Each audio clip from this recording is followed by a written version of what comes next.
Well, g'day folks, welcome to this week's edition of Learn to Paint TV. This is going to be a great little painting we're going to do today. I'm really looking forward to this one. My name's Rod Moore, for those of you who don't know, from Moore Art School and Learn to Paint TV. And I looked out the window this morning and it wasn't sunny and hot as it normally is. It was rainy, it was a little bit cold, about 24 degrees. And I thought I've got just the perfect painting for a day like today. So we're going to do a little fishing village scene in Cornwall, and it's got a really nice, interesting composition. Now I can't remember the village itself because I took hundreds of photos when I was in Cornwall. This is one of them. So I can't remember quite the name of the village. Perhaps one of you viewers might recognize it and let me know. But it's got a really nice little interesting composition which we'll go through, and I think it's going to be a lot of fun and you'll enjoy it. So let's get underway. So as always with the Moore method of painting, we've got the 3 steps. We're going to start off with step 1. I've got my little tiny little flat brush for the purpose of drawing. So step 1 is getting our drawing in our big shapes. So with that, we've basically got this foreground shape through here. We've got this water sand area in here. Then we've got this detail with the houses and the boats and so on in here. And then we've got this background row of trees around there, dips about there, and then there's got a little bit more of it. Maybe it's a bit more like that. That's going to be our warmest area in here with some nice warm grasses, green grasses and things like that. That'll warm up the foreground. The background is quite cool, okay? A lot of darks and quite cool in the background. So from there, there's a little retaining wall that sits in around about there, okay? Gets a little bit, something like that, okay? That's important because then when we've got the edge of that, then it's got a little grassy embankment there. Okay. Probably actually comes out a little bit further, make it to there. When we've got that, we can then draw a line, and this line is above the halfway mark. It really wants to sit, yeah, that'll be fine. It really wants to sit around about there, okay? And that's the street level. So the cottages are going to sit in there, above the street level, and there's one that sits up around about there. And then behind that is going to be bushes. Okay, so with that established, we've got a jetty type of thing here, and that has roof line there, that has grassy bit that goes down there, okay, and then here we have the first of our sort of cottage shapes. Okay, it's going to go there. And don't make these too big. It'll be very easy to have these just start out too big, and then you're going to be battling with it from that point forward, which nobody wants to do. Okay. And you don't have to literally paint it or draw it in exactly as is in the photo. Use a little bit of artistic license. So it's going to come up to about there. Okay. I don't see anything wrong with, modifying things if you need to, okay, for the purposes of improving the painting. So that's water in through there. And that means this is sort of sandy embankments, which is where our boats are going to sit there. Okay, so let me get a bit more water. So this painting is going to require, or this drawing rather, is going to require that you just take a little bit more time and care with it. The results, though, I think will be worthwhile because it's a great little scene.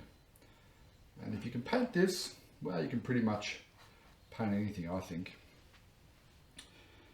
Okay, maybe portraits would be a bit of an exception to that rule because portraits require a very detailed eye, I think. Part of the reason why I haven't really tackled portraits so much. Just get those boats in. So the boat shapes are going to be important. There's 3 of them there, one larger one. So yeah, I'm changing the composition a little bit to suit just a bit of inaccuracy in my drawing more than anything. Well, that runs up there, that runs there and there. So the tide's out and these boats are kind of marooned here, which is, you know, one of the things I loved about the Cornish villages like St Ives. You know, when that tide goes out, everything in the little harbour there comes to a bit of a stop. It's got that there. And the good thing about these boats is that it creates an opportunity to overlap with the masts and so on. Now that's the biggest one. Let's make the others a little bit smaller here.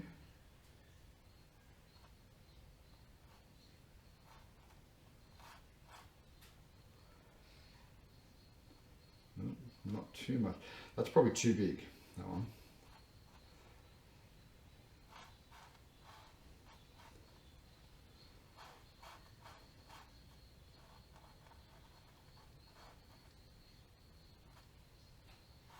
I'm thinking maybe that one needs to come out to about there. We'll work that out as we go.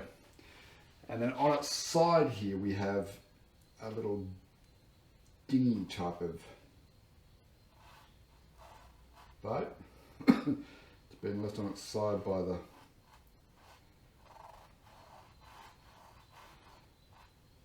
So let's do step 2, our blocking. I'm going to start off blocking in the back here, which I'm going to do in a fairly cool dark. Get some nice chunky darks in through the harbour area here. We'll get our water and sand in, and then our an underpaint for our warm foreground. I'm going to use my 1-inch brush. You could use a flat brush if you wanted to, like this. I think the important thing is with the style of painting that we do, is it doesn't really matter which brush, as long as it's got nice bristle hairs. Don't use the synthetic hairs for what we're doing here with acrylics, because we're using the acrylics as though they're oil paints, okay? And that's the key distinction here. We're using them like oils, and I found that bristle hair brushes work much better. So with that said, let's get a big chunk of the blue, a smaller chunk of red, and a little bit of the yellow in there. I want to just push this dark slightly to the yellowy, greeny side. So let's just have a look at that. That looks okay. I've got a line there which I don't even know what that line is for. Oh, that was my original sort of guide where I was thinking the roofs would be, but it's not there. Okay, now just be careful here around the shape of the building. So you can see I'm using the blade of the brush there, that way rather than the full face. Use the blade up and down and just cut in around these buildings here, okay? So that it's important that we just get that part right. Notice I'm, using the brush in all different directions until I come to the edges of these buildings. And then I want to be more particular and more careful about them. Okay.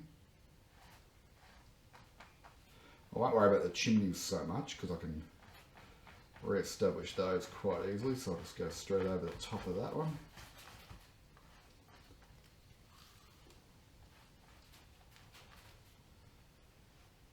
Oop. Yeah, it's not too bad. And simply by painting the other elements around these buildings, they start to take shape automatically. I'll go a little bit warmer over in this side because the sunlight's going to be coming from over here, which is going to make for some nice sort of highlights that we'll be able to capture on this painting. Okay, so get it nice, and it's got a little bit chocolatey because of the extra red and yellow in there. So if you ever want to know how to make a brown, that's how you do it. Now the interesting thing about this painting is we don't have any sky in it. Most of our paintings do, so I like this composition for that fact. Okay, get in there with some good. Now probably push that darker down a little bit, and I'm going to paint over that, but that's okay. Let's come down to our foreground. So we're going to take this red and yellow, okay, I'm going to make it quite red. I really want to warm up this foreground. So this is all going to be cool. And then we're going to have these nice punchy grasses on here. There's a little bit of blue still in there as well, which is going to darken that off. That's perfectly fine. It's perfectly fine because it's the same blue as we have up in there, same three colours, right? So that'll harmonise. And there are some dark patches in this grass. In fact, you know, there's one sort of round about there as well. So I'll just pop that in.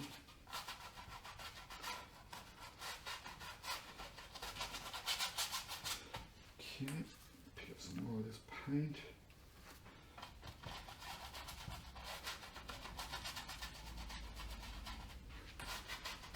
And by having a nice warm foreground, those of you who have done my colour mixing course or any of our other courses where I talk about aerial perspective, you'll know that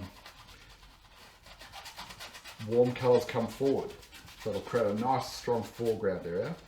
Cool colours disappear into the back. And that way we'll create a sense, a good sense of aerial perspective, you know, of depth in this painting. And we want atmosphere too, you know, it's a Cornish fishing village, there's a lot of sea mist, a lot of sea spray, and there's usually a lot of atmosphere that goes with it. Not to mention the odd Cornish pasty or two, but we won't talk about that. Okay. I do have some delightful food in Cornwall and I'm looking forward to getting back there soon. Some of you may know, most of you probably don't, that one of my hobbies outside of painting, and I guess it's another creative pursuit, is that I like to write murder mysteries, whodunit type murder mysteries, and I write a series that's set in Cornwall. So I love painting Cornwall and writing about murder and the like in the Cornwall area. Not suggesting that there's an excess of murders or anything there. It's just where I set my stories. Okay, going to go to a medium size brush here now. Now take this yellow ochre, mix it in with a little bit of red. Okay, and this is going to be our sandy colour. There's a fair bit of seaweed in this photo. I don't know if I want to put that in. The seaweed's not exactly the most attractive element of a seascape or a scene like this, so we may just leave that out. Just run that back up into that dark so we connect the two, and in through there as well. We've got that little boat peeking out there.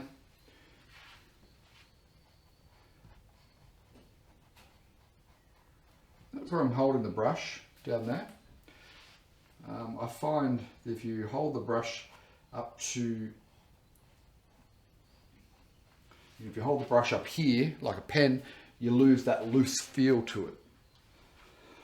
Okay, well, I think we're going along quite nicely here. We've got pretty much everything blocked in except for our little, you know, houses, our boats and so on. And I'm pretty happy with the way it's going. So I'm going to leave it there. That concludes step 2, our block in. We're going to let this dry an hour, 2 hours maybe. There's a fair bit of heavy paint that I've used up in here to create different textures with the brush and so on, and in here. So let it dry right off, you know, and that way when you come back you'll have a nice dry surface to work with. See you right after the break and we'll get stuck into step 3. Cheers. Well, g'day folks, welcome back now to step 3 of this painting project. Rod Moore here with you again, of course, and this is all dried off. It's all looking pretty good, and we're going to tackle now some detail work around the village here.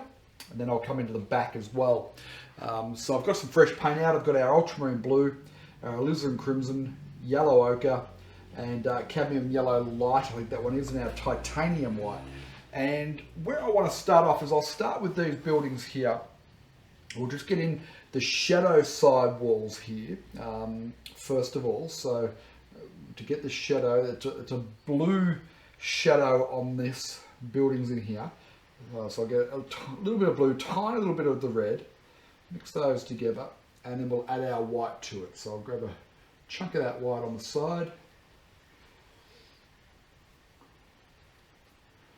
Okay, that's around about it. It looks a little dark on the palette, but I think against the darks I've already got up there, that will work okay. Now what I'm going to do is, this is really just a blocking in here. Let me just check. Yeah, I'm going to go up to there, across there.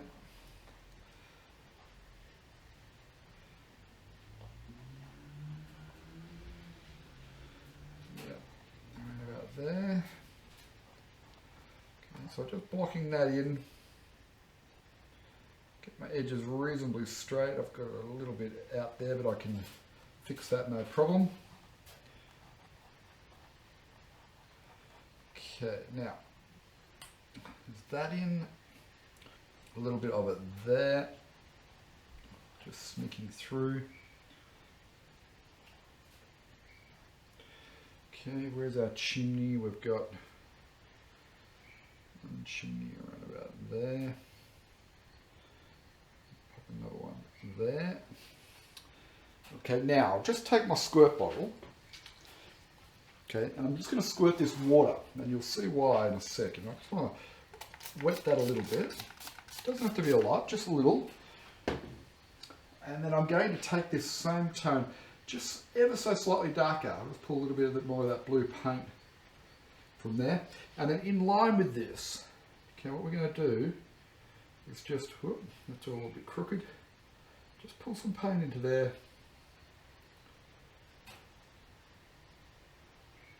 As a reflection, it's running a little bit, I'll just wipe that away.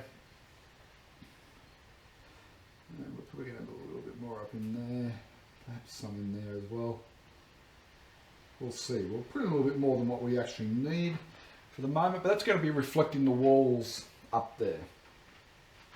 Now with that in, let's have a tackle at this roof. So the roof is a grey, almost on the brown side. So to make that, we'll get blue, red, yellow ochre. Okay. And that looks like the shadow side tone. Well, that needs to be a little bit lighter than that, so I'll take some white to that. That's better. Okay, so that's our shadow side tone. Roughly the same value there, roughly. Okay. So this is the slate roof. And we're going to pop that in. So it's got to be lighter than that shadow in the background, which is what we've done. So we'll just run that into there.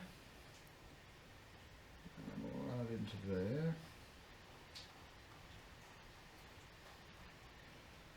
And then we'll run it through there.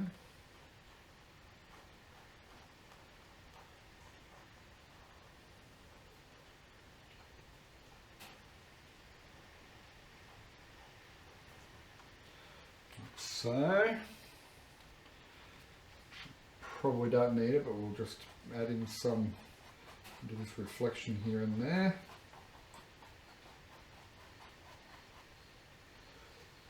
Okay, now we also have to do this one up in here.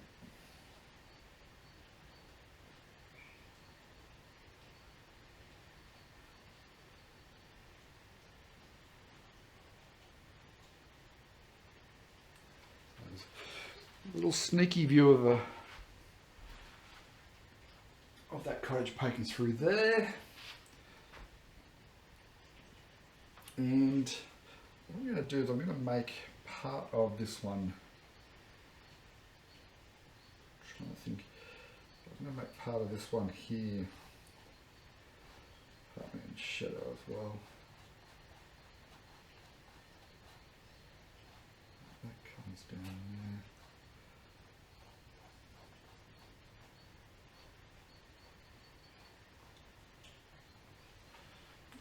There. Okay, now this one in here, it's kind of a little bit on the creamy side, so we'll take the yellow ochre and mix that in, and I'll just get a little bit of shadow tone from the top of that mix. I'll mix that in just to dirty it up. See that? Just grayed it off and made it a little bit dirtier in tone. And that might be too bright, but we'll find out. For now, I'll just block that in.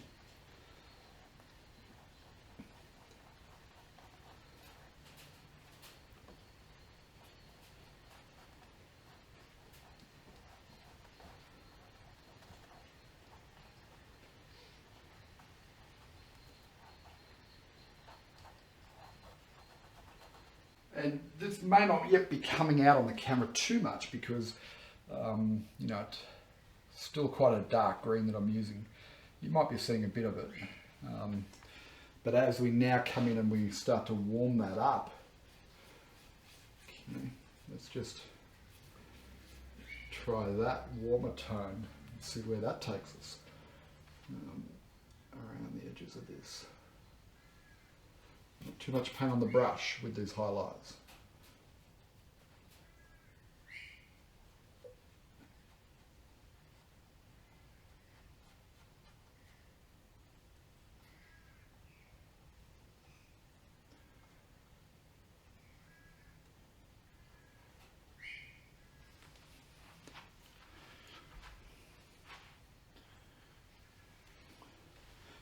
Just pull some of that paint out.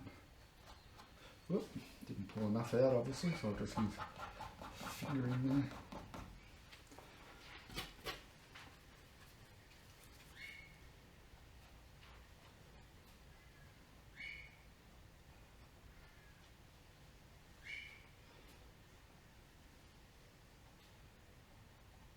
Just picking up the edges of these shapes of bushes. If I can get those edges highlighted, then they'll stand out, but they won't jump out behind, which is what we want. We want to be able to see them, but we don't want them to be too, you know, dominating in the painting. On the top of this hedge here, we can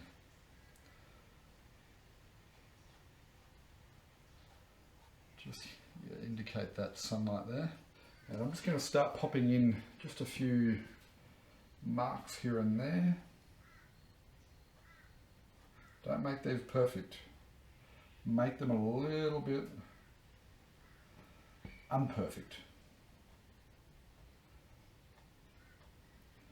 If they're too neat and perfect, somehow they just won't quite look right.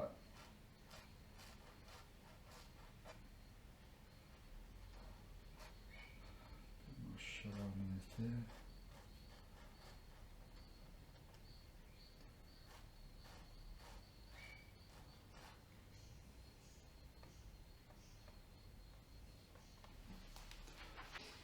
And then it's a lighter blue on the side here.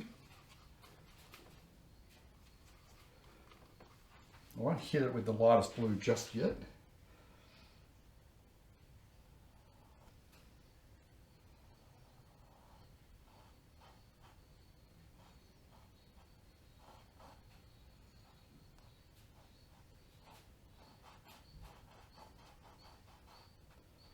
I'm using a fairly thick brush.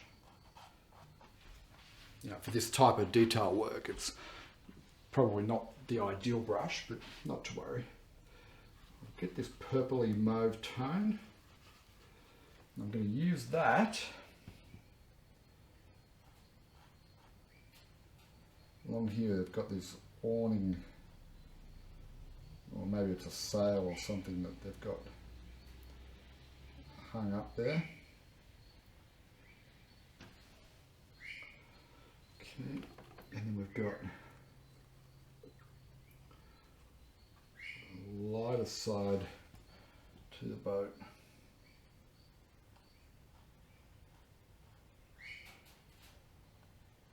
Going that way.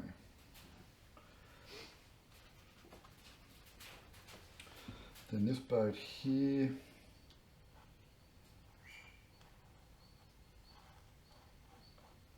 Let me jump back to our 1-inch brush here now.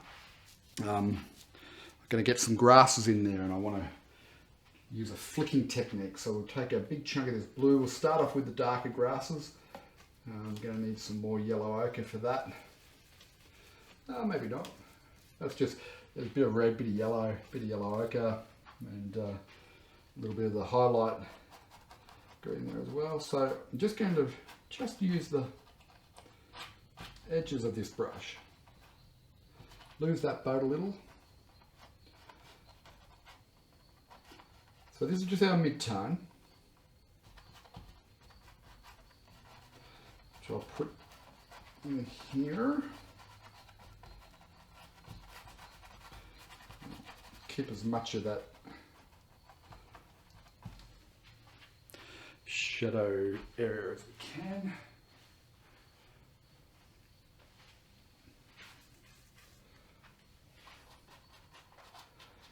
Up over the water and the sand. And that, you know, that creates depth and it connects the two areas together as well.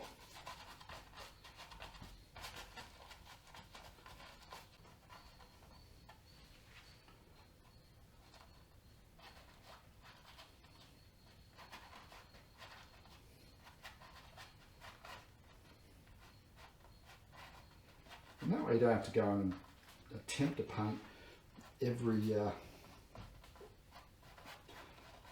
blade of grass. You can see capturing most of them in there like that.